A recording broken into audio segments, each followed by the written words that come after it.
Halo sahabat Micepedia, di episode ini ada hal yang tak terduga, di mana siluman Hwacha berani untuk mengganggu sang iblis. Yang padahal secara hierarki, siluman Hwacha ini hanyalah siluman biasa, sedangkan sang iblis adalah bagian dari 3 kekuatan utama dunia yang hampir setara dengan Dewa Samsin. Tapi dibalik kenekatan siluman Hwacha, jelas ini dilakukan demi nafsunya semata untuk melahap jiwa-jiwa sang pembuat lukisan. Lalu dari 2 episode terakhir ini, semakin membuat penonton khawatir ya, kalau drama ini nantinya akan berakhir tragis. Oke, sebelum kita masuk ke pembahasan dan sinopsis episode 10 ini, bantu channel Mimin ini dengan cara menekan tombol subscribe-nya ya, agar Mimin tetap semangat memberikan konten-konten menarik untuk kalian semua. Gomawo!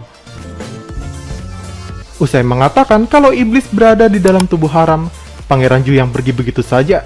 Sedangkan Haram yang mendengarnya menjadi tertekan. Begitu tahu fakta kalau dialah dalang kejahatan yang sebenarnya.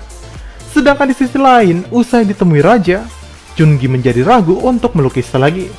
Tapi Pangeran Yami menegaskan kalau dia akan menjaga Chungi dari mara bahaya. Itu semua ia lakukan atas dasar perasaan cintanya kepada Chungi. Tapi sayang, pernyataan cintanya ini hanya dianggap Chungi sebagai main-main saja. Hingga ketika Chungi pergi, seorang kepala pendeta bernama Wolson mendatanginya dan mengatakan kalau Chungi tidak akan pernah berjodoh dengan Pangeran Yamyong. Karena Chungi adalah pelukis ilahi yang ditakdirkan menjadi jodoh orang lain, bukan keluarga kerajaan. Tapi karena cinta yang begitu besar, Pangeran Yamyong rela untuk menerobos takdir yang sudah tertulis. Nah, ada poin penting yang Mimin katakan di video sebelumnya ya di sini. Nah, di sini diperjelas oleh pendeta kalau menurut takdir pasti salah satu di antara Chungi dan Haram nantinya akan mati mengorbankan dirinya. Kira-kira siapa? Atau tidak ada yang mati dan berakhir happy ending? Coba tulis di kolom komentar menurut pendapat kalian. Karena merasa rindu, tiba-tiba Chungi pergi mengunjungi rumah Haram. Dan tak lama berselang, siluman Hwacha datang ke rumahnya untuk mencari Chungi. Guru Cui tidak mengenalinya dan untunglah Eno datang dan mengenali kalau di hadapannya adalah teman lamanya Kan Yeon-guk yang selama belasan tahun tubuhnya dirasuki oleh siluman Hwacha. Tapi untunglah siluman itu tidak menyakiti mereka dan langsung pergi untuk mencari Chungi kembali. Nah, di sisi lain, kini Chungi sudah sampai di kediaman Haram dan dia yang sebenarnya hanya merindukan Haram beralasan macam-macam. Sampai akhirnya karena terus mengalihkan pembicaraan saat hendak diusir pulang, dia pun diminta menginap di sana. Sedangkan di sisi lain, karena malam itu adalah bulan purnama, Dukun Misu dan Pangeran Ju yang sengaja membangkitkan iblis di dalam tubuh Haram untuk melihat sekaligus berkomunikasi dengannya. Namun iblis yang terbangun malah langsung menghampiri Chungi yang sedang terlelap untuk mengambil matanya kembali. Chungi yang hampir mati tiba-tiba diselamatkan oleh 2 sumber kekuatan ya.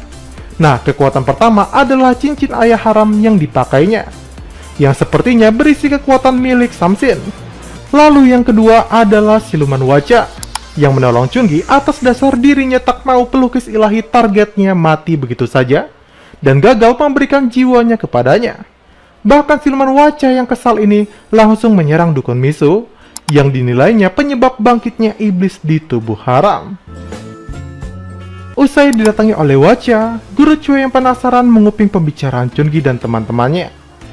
Dia mendapati ketidakjujuran Chungi kalau dirinya kini diminta oleh raja untuk melukis potret mendiang raja. Jelas dia pun khawatir, apalagi Hwacha semalam datang untuk mencari Chungi. Kemudian tidak hanya Guru Cui, Haram yang mendapati kabar siluman Hwacha mengincar pelukis ilahi pun menjadi sangat khawatir. Dan di tengah kekhawatirannya, Pangeran Yamyong datang untuk sekali lagi mencegah Haram mendekati Chungi. Apalagi dia kini benar-benar yakin kalau di dalam tubuh Haram terdapat iblis, dan menurut takdir, jika mereka bersama maka salah satu di antaranya akan mati. Dan Pangeran Yamyong khawatir kalau orang tersebut adalah wanita pujaan hatinya Chungi yang akan mati. Malam harinya, Chungi yang harusnya melukis raja malah lari dari pekerjaannya. Dia beralasan sakit kepada Pangeran Yamyong yang mendatanginya. Padahal dirinya ragu dan takut untuk melakukannya. Kemudian hari pun berganti.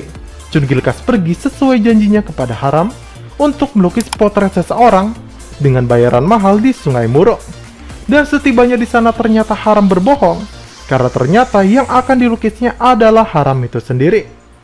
Adegan pun berubah menjadi romantis, karena mereka melukis bersama seperti saat mereka kecil dulu. Tapi setelah lukisan selesai, Haram malah memberikan bayaran berupa tiket perahu untuk menyeberang ke Pelabuhan Yeon. Rupanya Haram menyuruh Chungi bersama dengan ayahnya untuk kabur dari raja karena tak mau melihat Chungi dipaksa melukis dan menjadi gila nantinya. Belum lagi dirinya juga khawatir jika iblis di dalam dirinya akan membunuh Chungi nantinya. Tapi di tengah percakapan itu tiba-tiba Pangeran Yamyung datang dengan bala tentaranya untuk menangkap Haram. Dan episode ini pun berakhir sampai di sini ya. Sekian video kita hari ini. Entah apa yang dipikirkan oleh Pangeran Yamyung.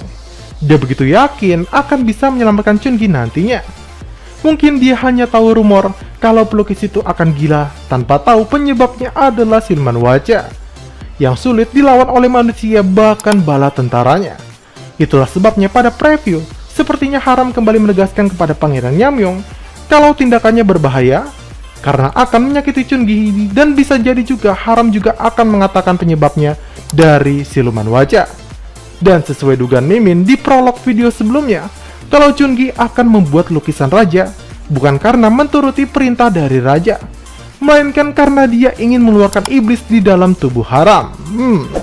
Oke, kalau kalian suka dengan konten-konten dari Mimin ini, jangan lupa menekan tombol like, subscribe, dan nyalakan tombol lonceng notifikasinya agar kalian selalu mendapat info menarik dari channel Mimin ini.